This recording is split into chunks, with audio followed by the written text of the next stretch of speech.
రక్షకుడైన యేసుక్రీస్తు నామములో ఈరోజు వాగ్దానము అనే వాక్య ధ్యానములో నాతో పాటు పాలు పొందుచున్న మీ అందరికీ ఉదయకాల శుభములను వందనములను తెలియజేయచ్చు. మానవ జీవితంలో గ్రహించాల్సిన, తెలుసుకోవాల్సిన, అన్వయించుకోవాల్సినటువంటి విషయాలను గురించి మన నిత్య జీవితంలో ఆధ్యాత్మిక, సామాజిక విలువలను పెంపొందించగలిగినటువంటి వాగ్దానమును విశ్లేషించుటకు, ధ్యానించుటకు సంతోషిస్తూ ఉంటున్నాను. ఈరోజు దేవుని వాగ్దానము ప్రసంగి గ్రంథము 7వ అధ్యాయము 21వ వచనము. నీ పనివాడు నిన్ను శపించుట నీకు వినబడకుండునట్లు చెప్పుడు మాటలు లక్ష్యపెట్టకుము. ఈ మాటను బట్టి ఈ సర్వ సృష్టిలోని సర్వ మానవుల పట్ల దేవుని సంకల్పము, దేవుని ఉద్దేశము ఏమై ఉన్నది, ఏమై ఉండవలను అని దేవుడు ఇష్టపడుతున్నాడు అనే విషయాలను ఇక్కడ మనము ఆలోచించాల్సిన, గ్రహించాల్సిన అవసరము ఎంతైనా ఉన్నది. ఇక్కడ నేను జ్ఞాపకం చేయడానికి ఇష్టపడుతున్నటువంటి ప్రాముఖ్యమైనటువంటి మాట, చెప్పుడు మాటలను లక్ష్య పెట్టవద్దు. చెప్పుడు మాటలను లక్ష్య పెట్టవద్దు.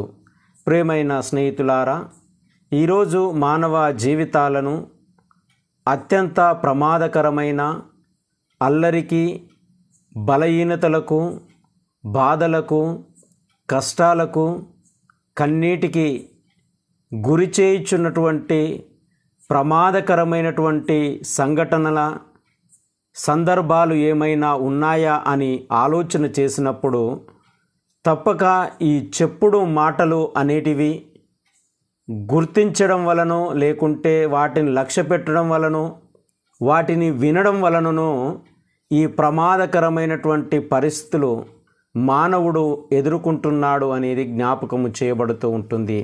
ఎక్కడ చూసినా మీరు చూడండి, కుటుంబాలకు కుటుంబాలు, సమాజాలకు సమాజాలకు, వ్యక్తులకు వ్యక్తులు, ఇవన్నీ విడిపోవడానికి కారణం ఏంది అని ఆలోచన చేసినప్పుడు చెప్పుడు మాటలను లక్ష్య పెట్టడం వలనే, మానవ అజ్ఞానము వలనే, మానవుడు ఏది సత్యము ఏది నిజము అని తెలుసుకోలేనటువంటి అజ్ఞానము వలనే ఈ చెప్పుడు మాటలు అనేటివి ఆలకించడం వలనే ఈ ప్రమాదము ఏర్పడుతుంది అనేది జ్ఞాపకం చేయబడుతూ ఉంటుంది. కొంతమంది వ్యక్తులను జీవితాలను గమనించినప్పుడు అధికారులను చెప్పుడు మాటలతోని, నాయకులను చెప్పుడు మాటలతోని, ఒక నిర్మాణాత్మకమైనటువంటి విలువలను కలిసి జీవిస్తున్నటువంటి వ్యక్తులను, వారి జీవితాలను ప్రభావితము చేస్తూ, వారి చుట్టూ తరచుగా తిరుగుతూ, వారిని చెప్పుడు మాటలతో ముంచుతూ, ఇతరులపైన, తమకు నచ్చని వారిపైన ఇష్టం వచ్చినట్లుగా వారి గురించి తప్పుడు సమాచారం ఇస్తూ అనేకమైనటువంటి ప్రమాదకరమైనటువంటి స్థితిలోనికి మనిషిని, విలువలను, మానవత్వాన్ని నెట్టివేస్తున్నటువంటి వారు ఎందరో లేకపోలేరు.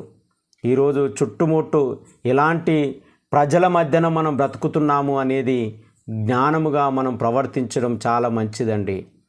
ఎందుకంటే చెప్పుడు మాటలే నిన్ను అన్నదమ్ములను దూరం చేస్తుంది. చెప్పుడు మాటలనే సంబంధాలను దూరం చేస్తూ ఉంటుంది. ఈ చెప్పుడు మాటలను వినడమును బట్టే మనిషిగా ప్రవర్తించడం లేదు అనేది జ్ఞాపకం చేయబడుతూ ఉంటుంది. అందుకే ఈ చెప్పుడు మాటలు అనేటివి వారి వారి మధ్యన అపార్థాలకు, అన్యాయాలకు, గొడవలకు దారితీస్తూ, తద్వారా మానవ విలువలను, కక్షలను, సమాజంలో ఉన్నటువంటి సమాధానమును, శాంతిని, నెమ్మదిని పాడు చేసేటటువంటి దుర్మార్గమైనటువంటి చర్య ఈ చెప్పుడు మాటలు వినడము, వాటి అందు లక్ష్యం ఉంచడము అనేది చాలా ప్రమాదకరమైనటువంటిదిగా జ్ఞాపకం చేయబడుతూ ఉంటుంది. ఈరోజు ఎక్కడ గొడవ జరిగినా ఎవరో ఒకరు చెప్పడం వలన, ఎవడో ఒకడు ఈ విధమైనటువంటి వ్యక్తిత్వాలను కలిగి ఉండడం వలనే గొడవలకు దారి తీస్తున్నాయి అనేది తప్పక గ్రహించాల్సినటువంటి అవసరము ఎంతైనా ఉంది అనేది జ్ఞాపకం చేయబడుతూ ఉంటుంది. అందుకే ఈరోజు గొడవలకు లేదా మనుషులకు మధ్యన విభేదాలకు, మనస్పర్ధాలకు, విభజనలకు, ఇవన్నిటికీ కారణము అతడు ఎక్కడో ఒక దగ్గర చెప్పుడు మాటలు వింటున్నాడు, లేదా చెప్పుడు మాటలు చెప్పేటటువంటి వారు చుట్టుముట్టు ఉన్నారు అనేది తప్పక గ్రహించాల్సినటువంటి అవసరం ఎంతైనా ఉంది.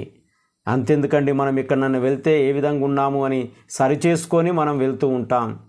ఎవడైనా ఏదాన్ని చెప్తున్నాడు అంటే ఆడు ఎలాంటి వాడు, వాని జీవితం ఎలాంటిది, లేదా ఆ చెప్పుడు మాటలు వింటున్నటువంటి నా సామర్థ్యం ఎలాంటిది, నా జ్ఞానం ఎలాంటిది అని ఇతరులను ఆలోచన చేస్తూ మనల్ని ఆలోచన చేసి జ్ఞానముగా ప్రవర్తించడం మంచిది అనేది ఈ గ్రంథం యొక్క సారాంశం మన జ్ఞాపకం చేస్తుంది. అందుకే ఈరోజు వాగ్దానమును గమనించినప్పుడు జ్ఞాని అయినటువంటి సొలొమోను రాజు ఈ మాటలను పలుకుతూ ఆయన జ్ఞానమును అనేది చాలా చిన్నది, ఇది ఒక సముద్రంలో నీటి బొట్టు లాంటిది లేదా నీటి చుక్క లాంటిది.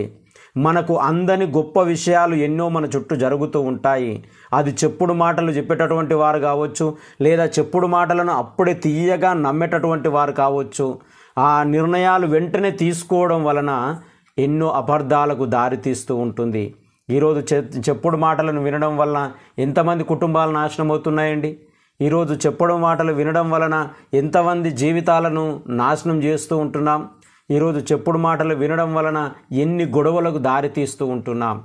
అందుకే ఇక్కడ ఈ జ్ఞాని అయినటువంటి సొలొమోను రాజు అంటున్నాడు, చెప్పుడు మాటల యందు నువ్వు లక్ష్యం ఉంచకు. ఇతరులు ఏ మాటలు చెప్పినా వాటి యందు గురిపెట్టి వాటిని అన్వయించుకొని వాటిని ఆలకించి ఆ విధంగా నీవు ప్రవర్తించడం మంచిది కాదు అని జ్ఞాపకం చేస్తూ ఉంటుంది. నిజమే దేవుని బిడ్డలారా, ఈ ఉదయకాల సమయంలో మనల్ని మనము ఆలోచన చేసినప్పుడు మనం చెప్పుడు మాటలు వింటూ అజ్ఞానముగా ప్రవర్తిస్తూ నీచమైనటువంటి విలువలను కోల్పోయేటటువంటి మానవ సంబంధాలను మానవత్వాన్ని మంటగలిపేటటువంటి గొడవలకు దారితీసేటటువంటి వ్యక్తులకు దూరము పెంచేటటువంటి ఈ దుష్టమైనటువంటి ఈ చెడు కార్యములను గురించినటువంటి ఈ చెప్పుడు మాటల యందు మనం మనసు పెడుతున్నామా, లేదా జ్ఞానముతో ఆలోచించి ఏది మంచి ఏది చెడు అని ఆలోచించి నిర్ణయాలు తీసుకోగలుగుతున్నామా? మనం చెప్పుడు మాటలు వినడం వలన అనేకం కోల్పోతున్నాము అనేది జ్ఞాపకం చేయబడుతుంది. కాబట్టి చెప్పుడు మాటల యందు ఈ చెవులు కొరికేటటువంటి వ్యక్తుల యందు మనము లక్ష్యం ఉంచకూడదు. వారి ద్వారా మనము మన విలువను కోల్పోతాము. వారి మాటలు వినడం ద్వారా మనము అజ్ఞానులుగా మిగిలిపోతాము. చాలామంది ఈరోజు చూడండి, గొప్ప గొప్ప అధికారులు ఎందుకు దించివేయబడుతున్నారండి? గొప్ప గొప్ప అధికారులు ఎందుకు జైళ్ళ పాలవుతున్నారండి? గొప్ప గొప్ప ఉన్నతమైనటువంటి విలువలను కలిగినటువంటి కుటుంబాలు ఎందుకు అల్లరి పాలవుతున్నాయండి? ఈరోజు చాలా విషయాలను గమనించాల్సినటువంటి అవసరం ఎంతైనా ఉంది. ఎందుకంటే ఈ చెప్పుడు మాటలు అనేటివి చాలా ప్రమాదకరము. వాటి యందు లక్ష్యం ఉంచడము మనిషి లక్షణము కాదు, ఒక జ్ఞానవంతుని లక్షణము కాదు, ఒక విలువైనటువంటి వ్యక్తిత్వము కలిగినటువంటి వ్యక్తుల లక్షణము కాదు అనేది ఈ దిన వాగ్దానం మన జ్ఞాపకం చేస్తూ ఉంటుంది. దేవుని సంకల్పం కూడా ఇదే. చెప్పుడు మాటలు వినడం కాదు, నీ నిర్ణయం ఏమిటి, ఆ చెప్పేటటువంటి వ్యక్తి ఎవరు, నేను నిర్ణయం తీసుకోవడానికి నేను ఆలోచిస్తున్నటువంటి ఆలోచన ఏంటి అని గ్రహించాలనే ఆలోచన దేవుడు మన ముందుంచి ఉన్నాడు. కాబట్టి చెప్పుడు మాటల యందు లక్ష్యం ఉంచకుండా ఏది నిజము ఏది సత్యమని తెలుసుకొని ప్రవర్తించుట మంచిది అనేది దైవ సంకల్పం. దేవుడి మాటలు దీవించి ఆశీర్వదించును గాక. పరిశుద్ధుడా, ప్రేమగల తండ్రి, మహోన్నతుడా, నీకు వందనాలు, స్తుతులు, స్తోత్రములు చెల్లిస్తూ ప్రార్థిస్తూ ఉంటున్నాం. నిజమే ప్రభువా, చెప్పుడు మాటల వలన ఎన్ని కుటుంబాలు, ఎన్ని జీవితాలు, ఎన్ని వ్యవస్థలు, ఎన్ని నాయకత్వాలు, ఎన్ని అపహాస్యం పాలవుతూ ఉంటున్నాయి. విలువలను కోల్పోతూ ఉంటున్నాయి, మానవత్వమును కోల్పోతూ ఉంటున్నాయి. వ్యక్తిత్వాల మనుషుల మధ్యన సంబంధాలను ఇది హానికరంగా మార్చివేస్తూ హింసలకు, దాడులకు దారితీస్తూ ఉంటున్నాయి. నిజమే ప్రభువా, ఈ చెప్పుడు మాటల యందు లక్ష్యం ఉంచకుండా ఏది జ్ఞానము, ఏది నిజము, ఏది సత్యము అనే జ్ఞానమును ప్రతి బిడ్డకు దయచేయమని ప్రార్థిస్తూ ఉంటున్నాం. ఉదయకాల సమయమున ప్రతి బిడ్డను బట్టి మీ పాద సన్నిధికి వస్తూ ఉంటున్నాం. కన్నీళ్లతో, దుఃఖముతో చెప్పుడు మాటల వలన కుటుంబాలు, జీవితాలు ఎన్నో ప్రమాదాలకు గురి చేయబడినటువంటి వారి పక్షాన ప్రార్థిస్తూ ఉంటున్నాం. ఇలాంటి పరిస్థితులలో వారికి తోడుగా, వారికి సహాయకుడుగా నీ ఉండి దీవించుమని ప్రార్థిస్తూ ఉంటున్నాం. చెప్పుడు మాటలు వినకుండా నిజము సత్యము తెలుసుకునేటటువంటి ఆలోచన ఇవ్వండి.